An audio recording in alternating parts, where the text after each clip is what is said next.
This video is about a special kind of permutation called a cycle. The idea of a cycle is as follows. Let's suppose you've got some distinct numbers a0 up to am-1, so m distinct numbers.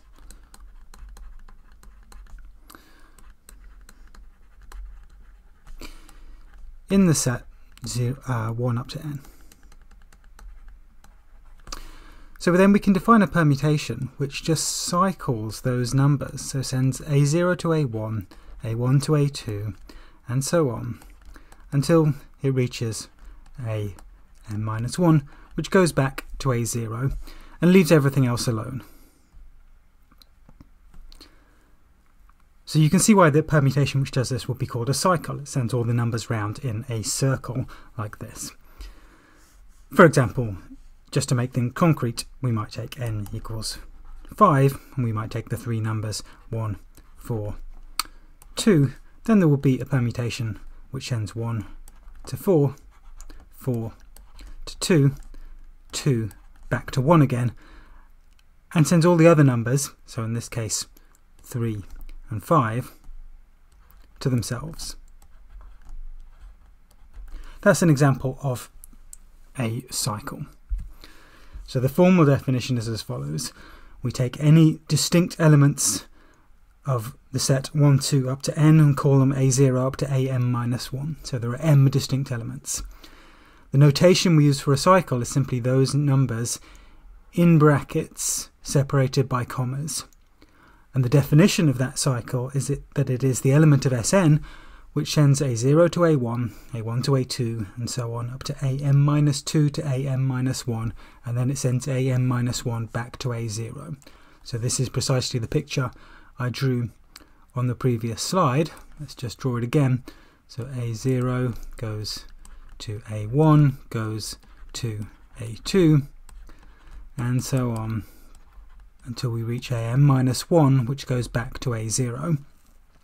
And any number between 1 and n, which isn't one of the AIs, is sent to itself. A permutation of that form is called an M cycle, and a permutation which is an M cycle for some m is just called a cycle. Again, let's see a concrete example here. So in S5 there is a cycle 514 in brackets. That is the permutation which sends 5 to 1, 1 to 4, and when we get to 4 we've reached the end of the cycle, so we go back to the start. 4 back to 5 again, and anything else will be sent to itself.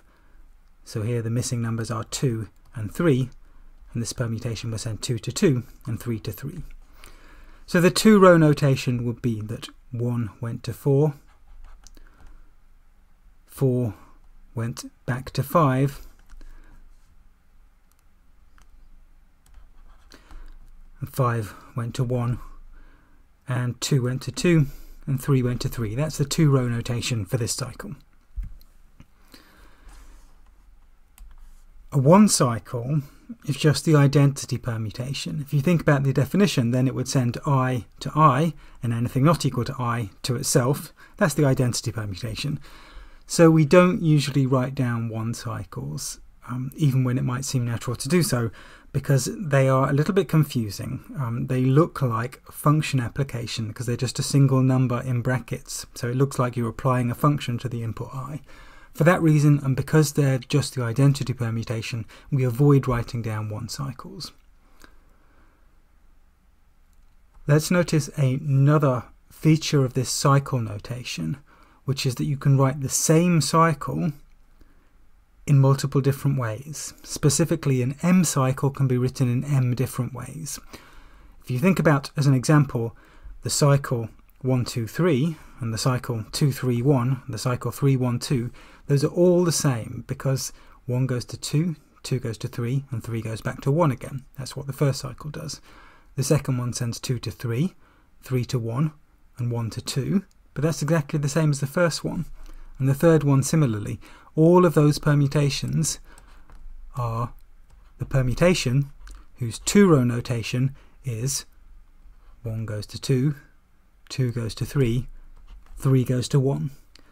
So there are, in general, m different ways to write an M cycle, because you can start writing the cycle at any point of that cycle.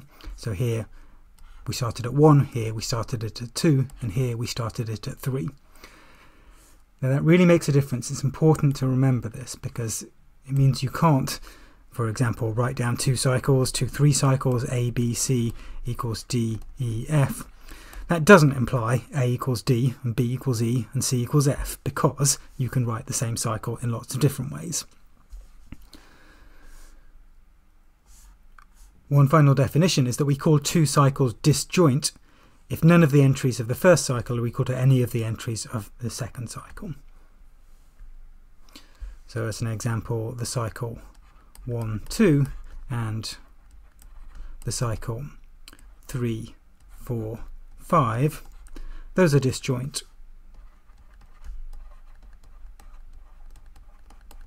But if you take 1, 4, 7 and 2, 9, 1, those things are not disjoint, because they have a number in common. 1 belongs to both of these cycles.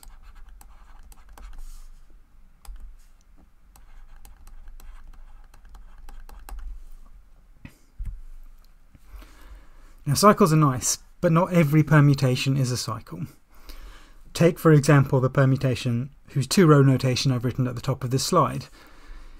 If we try and draw a diagram of this like the cycle diagrams we drew, well, 1 goes to 2 and 2 goes back to 1. So that's a cycle, but it doesn't describe all of that permutation, because we also have 3 going to 4 and 4 going back to 3. So really that permutation is not itself a cycle, but it's made up of 2 cycles. Specifically, it's equal to this, the composition of the 2 disjoint cycles 1, 2 and 3, 4. In fact, if you have any permutation, you can play the same kind of game as we did when we drew these 2 cycles here. And thinking carefully about what I did there will enable us to prove the theorem that says that every permutation is equal to a composition or a product of disjoint cycles. Remember, we use the word product to refer to composition when we're talking about permutations.